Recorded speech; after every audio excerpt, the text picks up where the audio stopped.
everybody? It's Monday morning. I'm excited for this week. I'm getting some good traction going with real estate. I have 3 different showings set up and a buyer consult appointment kind of spaced out throughout this week. And then I also scheduled time to film a Westchester neighborhood tour, which will be fun. But let's get ready today. I have one of the showings at noon. We have a team meeting where we talk about basically the current mortgage rates, what's happening in the market, like in the specific deals people on our team have, so that we know how to approach any offers. It's definitely still a buyer's market because interest rates aren't crazy low. Some houses are really competitive, like the ones that are marketed and priced well are competitive. It's like doing the open house last weekend was very insightful. I was like, wow, there's a lot of people with the money to buy. Let's talk about how I've been liking doing real estate and dedicating more time to it. For me, it's honestly been really fun just being around people. Like, I knew I was isolated just doing YouTube, but I didn't realize like just how isolating it really is. It's nice knowing like, oh, I have a showing today, we have a team meeting. Pretty much every day there's something, rather than being on my own little islands like filming and editing, where like, yeah, sometimes I'd hire a videographer, sometimes I'd go interview someone, but it's so much more like on your own. Now it almost feels like I have coworkers, even though we're all independent contractors, so it's not like we're really coworkers, but you know, there's camaraderie and it's nice because for the first time ever I have people to ask questions to. Like with YouTube, I've never really had that. I'll just like Google it, you know, or I'll ask like if I have a manager or whatever. It's like I can get all this advice and training from them, which has been great and really helpful. And I see how that can actually like move your career forward much faster if you do that. I've never been a fan of like coaching programs and things, but I'm like, okay, I guess I see why people do it.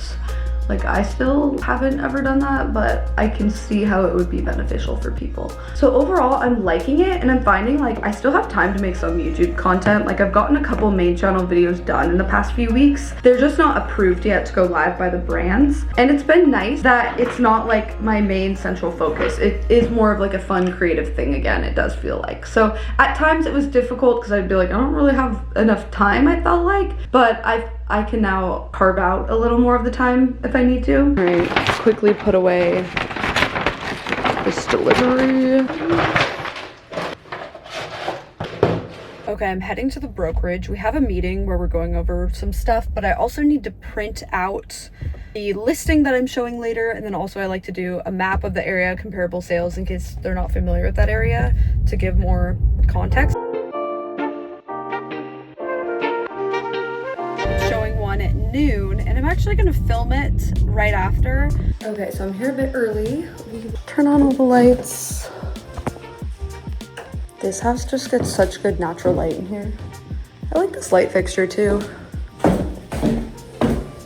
have a little folder prepared to show more photos of the house that I can remember. This one's listed a lot lower to attract attention. So just to give people a realistic idea of the price per square foot of what things are selling for in this neighborhood. So here's a look at the house. This is a listing that our team has. It was listed at 1.2 million across the street from this really cute little park in Culver City. So it was listed purposefully low to attract attention. It actually is in contract now. I'm not gonna share the price that it sells for until it actually, you know, everything is confirmed and sold, but let me tell you guys, way over what it was listed, which is not surprising at all. This is a strategy that listing agents will sometimes use, but I think this house is so cute, and I love how the backyard has a garage that you could convert into an ADU. It's just a great house in my opinion. All right, I ran back to the office for the team meeting, and now I'm doing a podcast with Rob. This is for his either channel or podcast. We're talking about the Joshua Tree property. I just called the water company, and guess what, guys?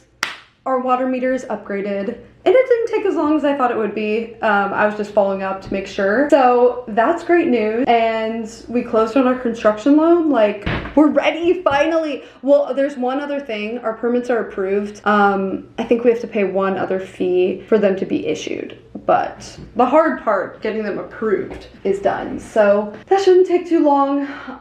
But yeah, I'll chat with Rob about that. Let's see if this changes. Okay, that's funny that it does a little snapshot after you're done recording. So we just recorded talking about the Joshua Tree project. Yeah, it's like a podcast episode that I think will be posted on Rob's channel later this week. So yeah, it's 4 p.m. now, wow.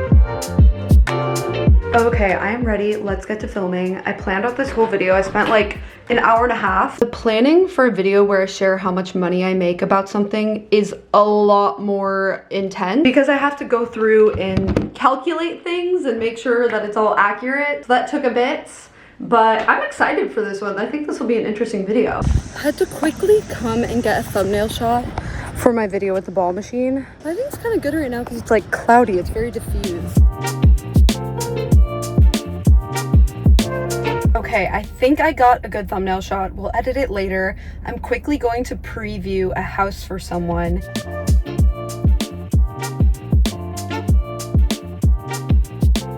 If you love mid-century homes, you've got to see this one. Let's step back in time for a moment to this 1961 mid-century gem. This home has all the mid-century features that you want to see. Clerestory windows, post and beam ceilings. Even this kitchen feels like it's been well preserved. How cool was that house? A mid-century dream. It felt like something you would see in Palm Springs, but it was in LA. It was in Culver City, actually. And the listing agent was really nice. She was like, yeah, film, post, like go for it, because, you know, she gets it, that it brings more interest. Some listing agents don't, I don't know, but love when they do. Everybody, it's almost 8:30. I woke up at 6 to wash my hair because we are filming today a neighborhood tour of Westchester, where the team I'm on is based. We have a lot of listings over there, and we just have a big presence there. I've gotten really familiar with the neighborhood. I also just think it's an undervalued West Side LA neighborhood. It's overlooked, and that's because it's near the airport, so most people assume that it's gonna be loud. And let's be real, if you were like 1 or 2 streets off the airport, yeah, it is gonna be loud. LAX actually pays for triple paned windows for those houses, which I think is so interesting. But if you are in like North Westchester, you're not under the flight path, it's not loud, and it's undervalued because everyone still thinks it is. So we're gonna show 3 houses in different price points, and then kind of just cool things in the neighborhood. I'm gonna interview some restaurant owners. There's a golf course, there's like really cool views on the bluff. It's 10 minutes to the beach. Anyway, but there are some areas where it is kind of loud, but it's an overlooked area. To be honest, I overlooked it for a while. I know 2 different people who have bought in that neighborhood though, because you get more for your money, and it's like cute tree-lined streets. Anyway, I'll show you. Yeah, for someone who wants to be in the middle of LA, it's definitely not for them, but for somebody who wants like more for their money in a single family house at like a townhouse price. But yeah, this is going to be the start of my neighborhood tours. I thought this was a good one to start with because we have so many listings over here, and then I'll move on to different neighborhoods that I've lived in LA because I can speak to those very well. Like I know the things that a lot of people don't know about them. Okay, I came at the best time on weekends. Like this place has such a line. Target has Christmas stuff. Decorate. See your little. Okay, come on in.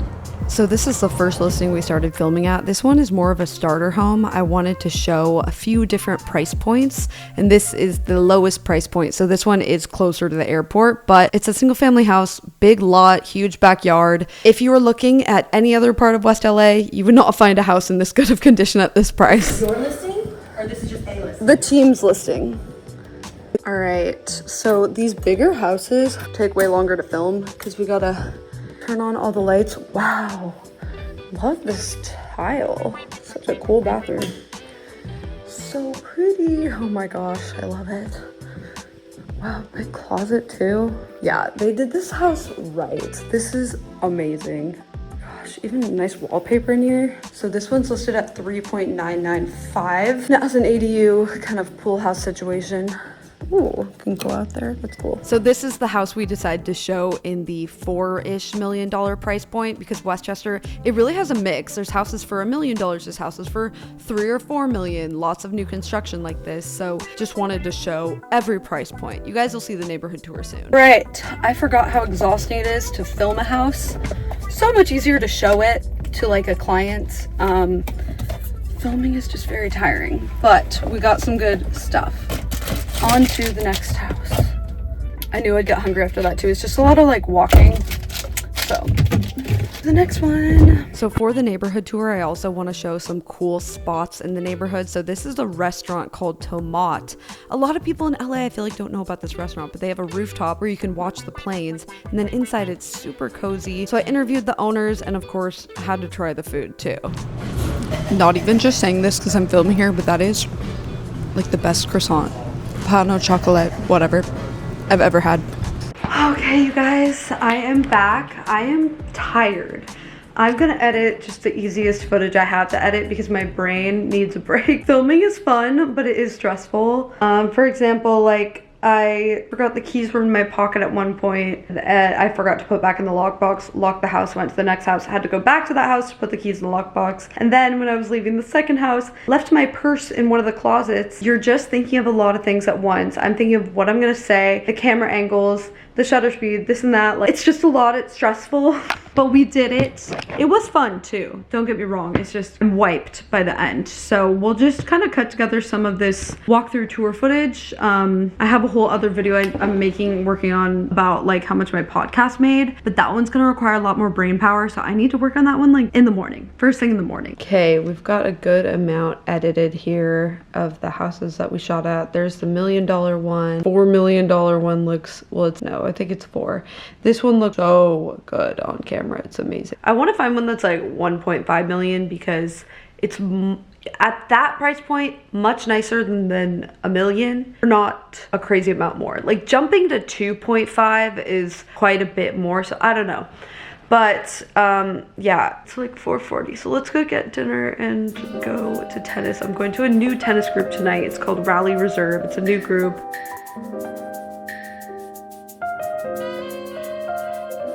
Happy Friday. It is a real estate day. We've got a Zoom buyer consultation with a couple I met. They're first time home buyers, but we just wanted to sit down and go over the whole process, talk more about what they're looking for. So that's at 1. And then I'm showing a house at 3. It's actually a really nice house. It's like $3.7 million.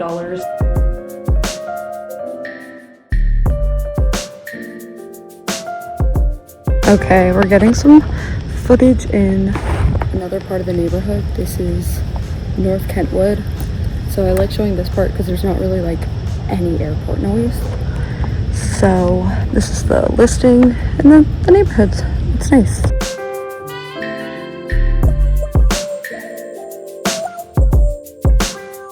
All right, and we are back. Let's import what I shot. I do need to go back and film more actually on Sunday before the open house I'm doing because that's the day the farmers market happens. I think that'd be cool to show.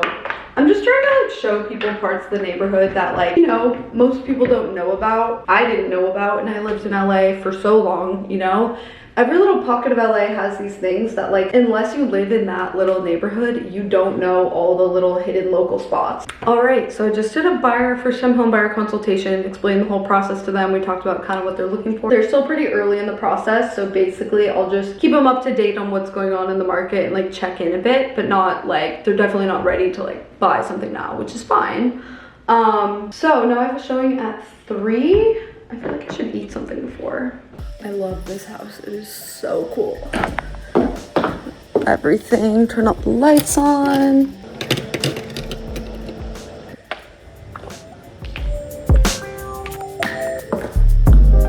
right, we are ready. I should be here soon.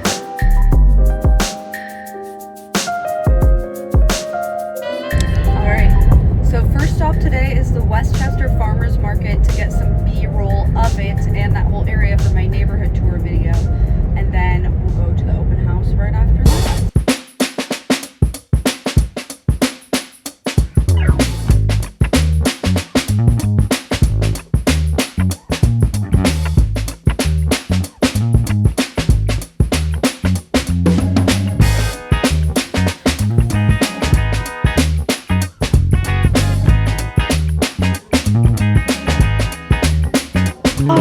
Finally back. It is 6 p.m. Do you know when people have an open house for 3 hours, the reality of it is you're gone all freaking day, it feels like, because you have to get there an hour early. And then this one in particular, people ended up, you know, wanting to see it a little bit later. We held it open a little extra and then just shutting down the house and the signs and like, yeah.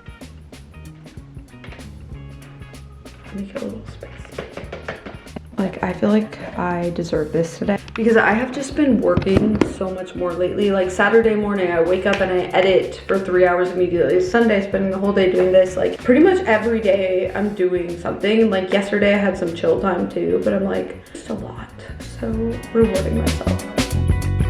Okay, hello guys. We'll end the vlog with an update because I was kind of running around the whole week doing real estate and vlogging, and you could see I was filming and editing a bit, but how has it been going? How am I liking it? It's been a month and a half since I switched to this new team, really this new brokerage, and it's going really good, guys. I have some clients that I'm actively now working with, showing them homes, so that's been good. I've been doing open houses for the team, and just in general, it's been really nice to have the team's help. Basically, there's agents that have been there for 10 plus years, and a lot of them are really, really helpful and just down to give advice. Some of them have really gone out of their way to share things that have helped them. So that has been great. Just in general, we have these team meetings where we get the market updates and talk about what happened with everybody's offers. So that is so insightful, just knowing in real time what's going on with the market, because it was really a buyer's market for a while, and now it's so quickly switched to